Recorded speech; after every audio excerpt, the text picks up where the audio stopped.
상추는 여러분이 매일 먹을 수 있으면 가장 좋은 음식이다. 조합이 영양학적으로 봐도 너무나 완벽한 거예요. 종합 비타민 이런 무기질 미네랄을 갖고 있는 음식은 상추밖에 없다. 여기다가 뭐까지 있느냐? 안 먹을 이유가 없네요, 상추가. 실제로는 상추가 엄청난 녀석입니다. 뭐 항암 효과는 기본이고요. 와거라고 상추가 가진 첫 번째가 뼈를 튼튼하게 한다라고 써놨어요. 현대 관점에서 보면 이건 칼슘량이 많다는 거거든요. 그리고 지혈작용을 일으킨다는 거예요. 이거는 비타민 K가 많다는 거예요. 그리고 상추의 기능에 대해서 표현해 놓은 게 다혈질, 즉 화, 지금 표현으로 하면 뇌졸중, 뇌경색 이렇게 윽 하고 했을 때 상추즙을 먹이면 몸에 열이 내려갔다는 거예요. 그리고 통증이 사라졌다는 거고, 이걸 현대 관점에서 봤더니 바로 상추 뿌리를 딱 뜯으면 나오는 흰 물질 때문에 그렇다는 겁니다. 바로 이걸 락토카리움이라고 표현을 하는데요. 고깃집 가면 우리는 지금 뭐 흔하게 먹으니까 상추를 고기 먹느라고 쌈야채 안 싸 먹어요. 근데 항상 나오잖아요. 상추, 깻잎, 마늘 이 3종 세트로. 이게 다 과학적인 원리거든요. 상추에만 오늘은 집중을 해보면 상추도 이 뿌리에 이렇게 다 이렇게 있는 거를 따서 먹는 거거든요. 그럼 여기 끝을 딱 뜨면 흰물이 뚝뚝 떨어집니다. 그거부터 다 먹으면 어떤 효과가 있느냐? 불면증이 사라져요. 이해되시죠? 진정시키고 진경시키는 작용을 했기 때문에 당연히 숙면을 갖고 오는 거예요. 그래서 수험생, 뭐 공부하는 학생들 예전부터 엄마가 야, 너 오늘 상추 먹지 마. 아니면 오후에 막 졸아 꾸벅꾸벅. 그럼 선생님이 야, 이것들 정심에 상추 먹었나? 이 얘기를 하셨던 거예요. 분명 근데 모든 사람이 먹었다고 해서 먹고 막 졸고 그러는 건 아니에요. 왜냐면 잠이 부족하신 분들, 일정하지 않고, 특히 그게 누구냐? 호르몬 주기가 오는 임신부. 근데 이 임신부들한테 왜 좋냐? 세상에 철분 그리고 엽산 이 성분들이 채소 과일 중에 제일 많이 갖고 있는 게 상추예요. 특히나 이 락토카리움은 상추랑 치커리 딱 두 개밖에 안 나와요. 상추는 여지껏 아무도 근데 건들질 않았어요. 왜냐면 이 조합이 영양학적으로 봐도 너무나 완벽한 거예요. 여기다가 뭐까지 있느냐? 우리 눈 때문에 뭐 드시죠? 루테인 드시잖아요. 거기에 지아단친틴 뭐 꽃에서 추출했다 비싸게 주고 드시는데 루테인 성분까지 있어요. 상추에. 안토시안 성분까지 있어. 멜라닌, 색소 이런 호르몬들까지 잘 나오게 해줘. 그러니까 이렇게 손으로 꼽으면 한 10가지 정도 돼요. 그래서 특히 회식하러 가면 안심에다가 상추 2-3잔 싸가지고 상추를 많이 드세요. 그러면은 그나마 동물성 식품, 육류가 소화가 잘 되는 거예요. 그만큼 위장 기능도 좋게 만들거든요. 소화불량이 있으신 분들, 변비 있으신 분들, 당연히 장을 좋게 하니까 변비에 좋다는 거에 상추가 잘 노출이 안 돼요, 의외로. 그래서 그 좋다는 건 다 챙겨 드시거든요. 변비에 좋다는 것들 다 드셔보고 안 되신 분들한테 제가 상추를 추천드려요. 그러면 놀랍게 3일 만에 원장님 이거 뭐예요? 이래요. 저는 이렇게 봐요. 기전으로는 아직까지는 밝혀지진 않았지만 현대 영양학에서 밝혀진 것들을 유추해 보면 종합 비타민 이런 무기질 미네랄을 갖고 있는 음식은 상추밖에 없다. 안 먹을 이유가 없네요, 상추가. 그래서 제가 상추는 우리의 가장 가까이 있는 최고의 음식이라고 확실히 추천드립니다.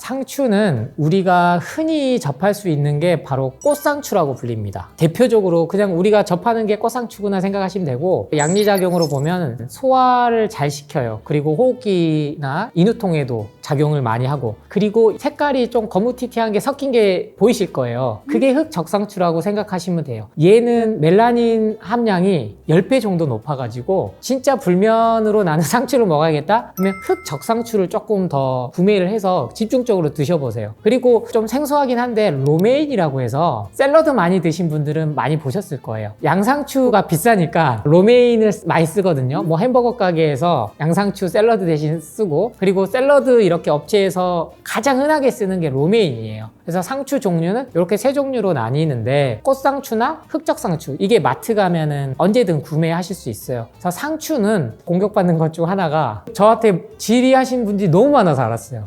기생충 때문에 무서워서 채소를 못 먹겠다는 거예요. 근데 저는 맨 처음에 안 믿었어요. 무슨 기생충? 지금 선진국 세계 10위 강대국 우리나라에. 근데 진짜로 믿는 거예요. 왜 믿나 봤더니 돌아다녀요, 그 영상이. 저한테 막 보내줘요. 보라고. 원장님 이거 기생충이라는데 아니냐고.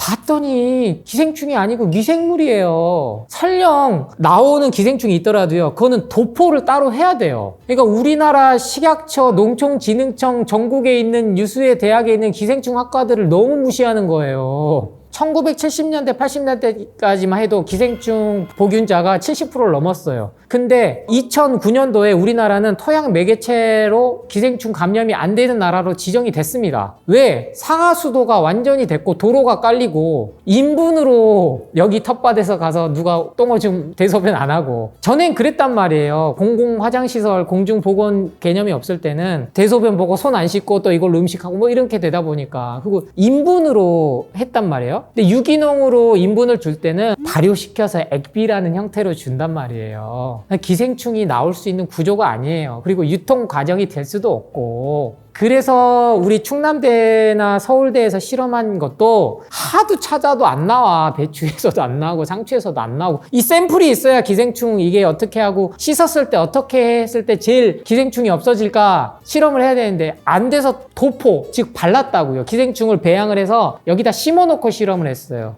그래서 이 부분은 없다고 보셔도 돼요. 현재 뭐 최근 자료가 0.025%거든요. 0.0000 이렇게 가는 수치도 있어요. 왜냐면 육류하고 날생선 그리고 해외에서 감염되는 경우 때문에 완전 0%가 안 됐지, 우리나라에서 수입을 하든 재배를 하든 채소 과일에서 감염돼선 사례는 없어요. 그러니까 안심하시고 수돗물에 세척을 하시면 됩니다. 기생충에 이어서 농약이죠. 농약. 유기농으로 가면 농약을 안 써요, 실제로. 그리고 재배도 가능합니다. 근데 이거를 경험이 없으시니까 모든 것들이 농약이 써야 된다 이렇게 생각을 하시는데, 농약을 안 쓰고 재배하는 게 유기농이에요. 그래서 제가 건강기능식품에 이게 효과가 있을지 없을지도 모르는데 부작용이 밝혀지는데 돈 쓰지 마시고 유기농 채소과일식에다 돈을 쓰신 게 훨씬 더 우리 몸엔 항산화 물질을 준다는 겁니다. 농약 역시 우리나라 농촌진흥청과 식약처가요, 세계 탑의 수준으로 검열을 해요. 검수를 하고. 그리고